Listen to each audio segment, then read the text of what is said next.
Kamers, langkah kaki di kampus penuh harapan. Mahasiswa ilmu komunikasi terus melaju. Barbara hadir dengan berbagai pembahasan bersama kita raih mimpi yang maju. Nah, itu dia adalah pantun pembuka kita pada hari ini. Dan akhirnya Barbara Podcast hadir kembali, tentunya pasti dengan cerita baru, semangat baru, dan inspirasi yang gak kalah menarik nih pastinya. Dan Kamers, siap-siap ya, kita bakal mengulik sejarah dari seorang mahasiswa ilmu komunikasi yang keren banget nih pastinya. Tapi sebelum itu, kita kenalan dulu kali ya, karena kan kata pepatah, tak kenal maka tak sayang. Tapi kalau udah sayang, jangan ditinggal, kasihan kan Kak kalau udah sayang terus ditinggal. Setuju. Oke, kenalin, aku Amelia Novariani, aku mahasiswa ilmu komunikasi angkatan 24. Aku di sini sebagai host dari Barbara Podcast pada hari ini, jadi aku bakal memandu podcast dari awal sampai akhir. Dan bagi Kamers yang nonton podcast kali ini, boleh banget dengerinnya sambil duduk, sambil nyemil, atau sambil rebahan, asal jangan ditinggal tidur aja, karena nanti pasti Kamers gak tahu informasi yang kita bahas apa. Oke, di episode Barbara kali ini aku bakal ajak Kamers untuk tanya-tanya seputar mahasiswa ilmu komunikasi nih yang udah ada di samping aku. Beliau ini adalah salah satu mahasiswa ilmu komunikasi yang kebetulan aktif di dalam UKM Master of Ceremony di UPN Veteran Jakarta. Dan beliau ini juga pernah memandu jalannya acara pada Hello Visip khususnya pada angkatan 24. Tanpa lama-lama, kita langsung sambut aja kali ya narasumber kita yang cantik ini yang ada di samping aku. Masya Allah. Oke, Masya Allah. Nah, di samping aku udah ada Kanabila Zahra Nova atau yang biasa disebut Kanapna. Yes. Halo Kanapna. Halo, Mel. Alhamdulillah baik. Kita panggilnya Kamers ya? Iya, Kamers, betul. Oke, halo Kamers. Halo Kamers. Alhamdulillah sehat ya Kak? Alhamdulillah. Nah, Kamers pasti sudah penasaran kan kira-kira nih dari latar belakang Kanapna yang backgroundnya memang dia sering memandu jalannya acara di kampus khususnya, dan kira-kira ada nggak sih tantangan demi tantangan atau kisah yang ada di baliknya? Kamu pasti penasaran kan? Kita langsung aja kali ya tanya-tanya ke Kanapnap. Dan Kanapnap siap nggak? Aku bakal terjunin kira-kira ini ada 1250 pertanyaan. Kalau terjun payung aku nggak siap. Siap. Iya. Jawab pertanyaan Siap. aku siap kan? Siap senior. Ya. Oke. Nah, Kanapnap, aku kepo nih Kanapnap. Awal perjalanan Kakak jadi seorang MC ini gimana gitu sampai saat ini udah ada di titik wah, Kanapnap luar biasa. Iya. Boleh berbagi cerita sama aku dan Kamers? Oke, Kamers dan Amel. Mungkin kalau Amel taunya aku dari Hello Visip iya, ya. Betul. Ya, tapi selain Hello Visip nih Kamers, aku juga sebelumnya udah nge-MC di beberapa acara internal UPN dan juga eksternal di luar sebagai job freelance aku. Nah, kalau awal mulanya sendiri itu aku sebenarnya kalau yang nge-MC beneran nge-MC formal atau nge-MC as a job gitu, itu aku pertama kali pas kuliah di UKM MC. Okay. Tapi kalau MC bantu temen gitu ya, MC aja. Itu aku dari SMA, tapi kayak SMA akhir gitu, SMA kelas 3. Kayak dulu misalnya aku kan OSIS, jadi ada acara OSIS dan karena gak ada yang mau jadi aku aja yang bantu nge-MC gitu sih, acara-acara kecil aja. Keren sih. Terus mungkin abis dari tahun pertama aku di UKM MC, alhamdulillah aku dapat rezeki, aku jadi MC PKKMB waktu itu, betul, PKKMB Unif di tahun 2023 gitu. Wow. Aku juga mau tanya juga sih Kak, apa momen pertama kali Kanapnap kayak ada tercetus gitu di pikiran Kakak, oh aku mau jadi seorang MC nih, dan kira-kira ada nggak sih pengalaman lucu atau cerita lucu gitu di balik Kanapnap pertama kali memandu jalannya suatu event? Oke, aku pertama kali mencetuskan gitu ya. Aduh, kayak Habib nih gue. Aku pertama kali kepikiran, kayaknya jadi MC gaul juga nih gitu. Pas waktu itu PKKMB tahun aku 2022, terus aku ngelihat ini Mel, aku ngelihat apa sih namanya, demo UKM. Nah, mungkin nanti Kamers juga bakalan nonton ya demo UKM. Itu ada demo UKM dan aku ngeliat ini satu sosok, satu makhluk lucu banget Kamers. Dia kayak datang-datang pakai kacamata, terus pakai jaket kayak parasut gitu, terus kocak banget. Pas demo dia jadi MC non formal gitu. Dan ternyata itu adalah Kak Wendy, kakak tingkat kita. Terus dari situ aku kayak, oh my god, ternyata jadi MC kocak banget, lucu banget. Dan kayaknya cocok deh buat personality aku untuk diterusin atau dipoles gitu. Oke. Wah, keren banget Kanapnap. Pasti Kanapnap kan setelah menjalani berbagai pengalaman, pastinya kan nggak mulus ya Kak. Ada nggak sih tantangan demi tantangan yang Kanapnap rasain gitu? Dan gimana cara Kanapnap menghandle tantangan yang ada? Nah, fun fact Mel, aku pernah nangis pas latihan atau menuju ke MC PKKMBU. Kalau Iya. tahu kenapa? Jadi gini Kamers, kan kalau PKKMB itu ada sesi formalnya. Jadi ada prosesi yang dikalungin Dikalungin, ya. atau kayak cium bendera gitu-gitu ya. Nah, di prosesi-prosesi itu harus pakai suara formal, suara bulat gitu. Dan sedangkan aku nggak punya suara bulat saat itu. Jadi yang kayak suara bulat tuh yang kayak dengan nomor induk mahasiswa yang kayak gitu-gitu.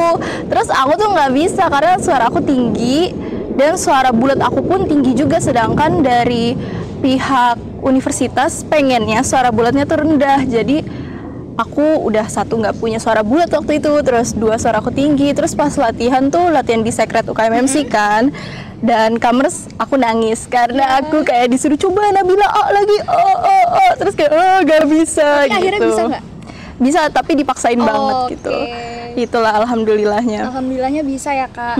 Nah, ini ada pertanyaan selanjutnya nih. Sebelum naik ke panggung, apa sih ada nggak ritual atau kiat-kiat yang Kanapnap lakuin gitu sebelum Kanapnap naik ke panggung, biar Kanapnap nih kayak merasa, aduh kalau aku nggak lakuin ini aku jadi gini, kalau aku udah lakuin ini aku yakin aku bakal siap tampil. Ini ya kayak sekte gitu ya, ada ritualnya ya. Oke.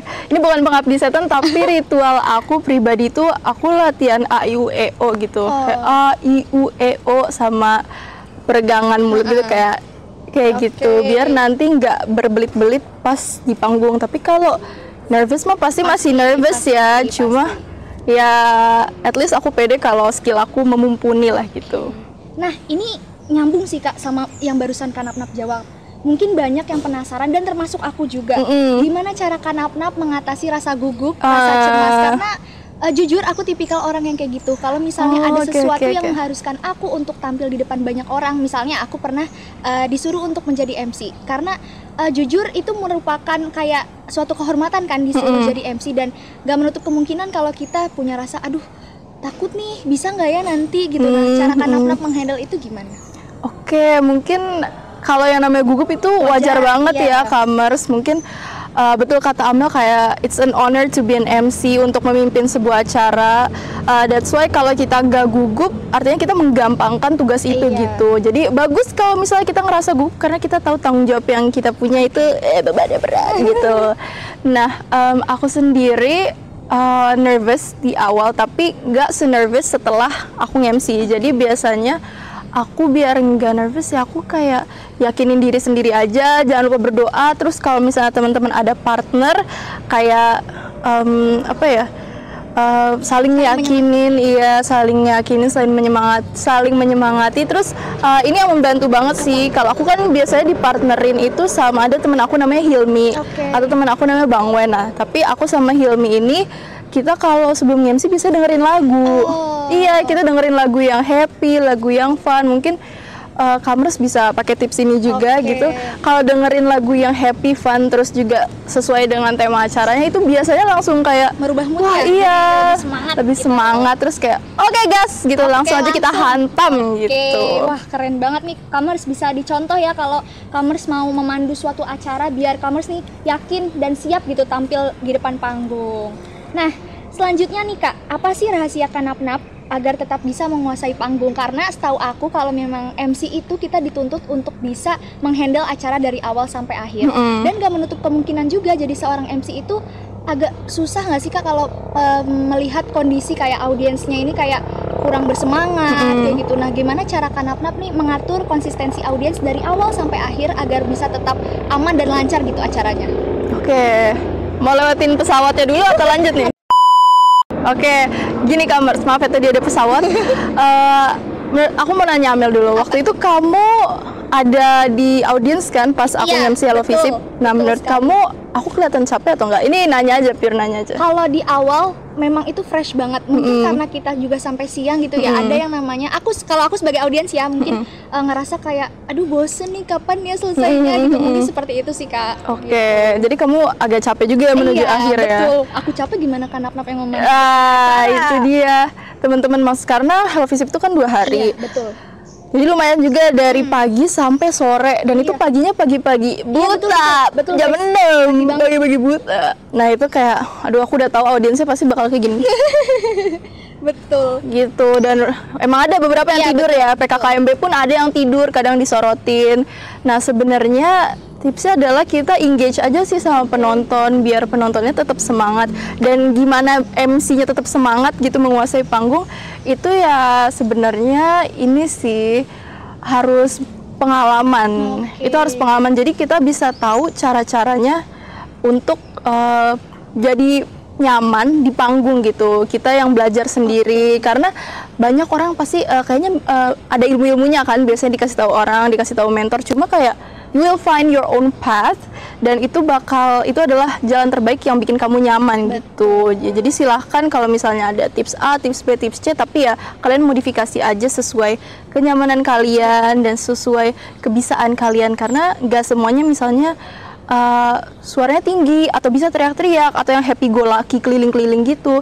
Nah mungkin kamu akan nemuin cara kamu sendiri. Ya jadi learning by doing aja. Betul. Nah, selanjutnya nih, ada nggak sih Kak pesan buat commerce yang mungkin nanti pengen jadi seorang MC gitu, yang mungkin ingin mencontoh perjalanan dari Kanap-nap?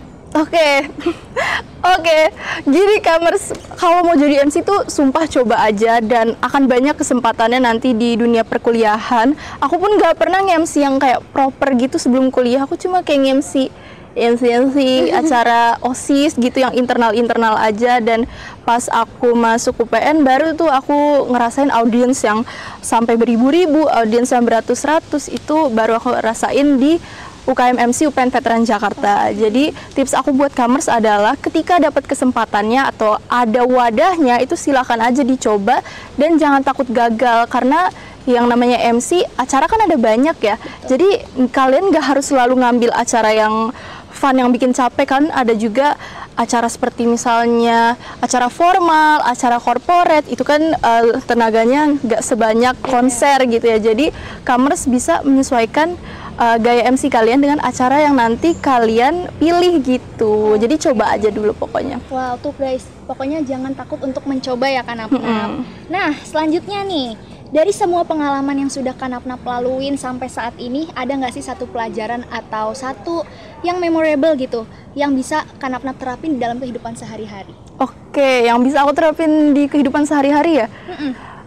Apa ya Mel, paling ini sih pas aku di PKKMBU tahun 2023, aku kan jadi MC-nya, dan di situ aku belajar ya semuanya itu kalau pelan-pelan insya Allah bisa gitu loh. Insya Allah bisa, yang penting kayak ada yang nge-guide kita, ada yang support kita, pelan-pelan itu kita bisa. Jadi jangan patah semangat sama diri kita sendiri, pokoknya take it step by step aja, dan insya Allah apa ya, ini jadi agama nih, tapi Tuhan bakal show you the way gitu. Berarti Jadi kayak di mana ada jalan pasti di situ ada kemudahan ya Kak, betul nggak? betul, itu dia. Asik. Nah, ini pertanyaan terakhir ya Kamars.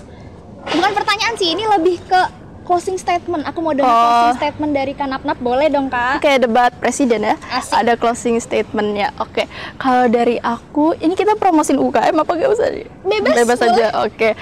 Mungkin ya gitu deh teman-teman, kalau mau jadi MC pokoknya coba aja dulu. Jangan bilang aku gak pede kalau di depan umum ya. Nenek gue juga gak pede kalau di depan umum, tapi insya Allah bisa kok, pelan-pelan bareng-bareng dibantu kayak gitu. Terus juga teman-teman commerce nanti kalau udah masuk kuliah, jangan lupa take all the chances that you get. Jangan malu-malu untuk ngambil panggung, jangan malu-malu untuk ngambil kesempatan, karena ya kesempatan gak datang 2 kali, dan emang ini saatnya kalian explore dunia gitu. Udah saatnya. Wow, aku boleh minta tepuk tangan dulu nggak sih Kamars? Ini keren sekali. Respect. Dan ini merupakan suatu kehormatan asik bagi aku bisa bertemu langsung sama Kanap-nap dan ngobrol-ngobrol bareng sama Kanap-nap. Sampai saat ini nggak kerasa juga obrolan kita udah sampai di akhir acara. Dan gimana Kanapnap, masih aman nggak setelah aku terjunin tadi ada 1257 pertanyaan? Waduh, rasanya kayak berat gitu ya. Itu dia. Tapi seru karena Amel yang nanyain. Aduh, terima kasih. Wah, Commerce banyak banget ya ternyata informasi-informasi yang udah kita dengar dan kita dapetin dari seorang Kanapnap. Dan gak kerasa juga kita udah ada di penghujung podcast kali ini. Tapi sebelum mengakhiri podcast kali ini, izinkan aku untuk menyimpulkan sedikit dari podcast kita pada kali ini ya. Dan di samping aku ini adalah narasumber mahasiswa Ilmu Komunikasi Angkatan 22. Beliau salah satu mahasiswa aktif yang mengikuti berbagai UKM di kampus seperti MC, salah satunya juga ada 45 Radio. Yes. Dan ini merupakan pengalaman dan perjalanan Kanapnap yang luar biasa bisa ada sampai di titik saat ini. Dan aku harap juga dengan adanya Kanapnap bisa menjadikan kita pribadi yang lebih baik ke depannya, pribadi yang lebih bisa bermanfaat untuk orang lain di sekitar kita. Nah, aku mau ngucapin juga terima kasih banyak sama Kanapnap. Terima kasih Amel. Udah ngeluangin waktunya dan ngobrol-ngobrol bareng Commerce di sini. Thank you Commerce. Dan aku juga mau bilang terima kasih buat Commerce karena udah setia dengerin podcast kita dari awal sampai akhir. Dan aku harap dengan pembahasan ini bisa menjadi motivasi bagi para Commerce yang nantinya memang mau terjun di dalam dunia MC seperti Kanapnap. Yap. Nah, buat para Commerce jangan lupa nantikan episode selanjutnya dari Barbara dan kepoin sosial media Himaikom lainnya ya. Oke, segitu dulu Barbara. See you di Narasi Neraya Menginspirasi Barbara next episode. Bye Commerce. Bye Commerce.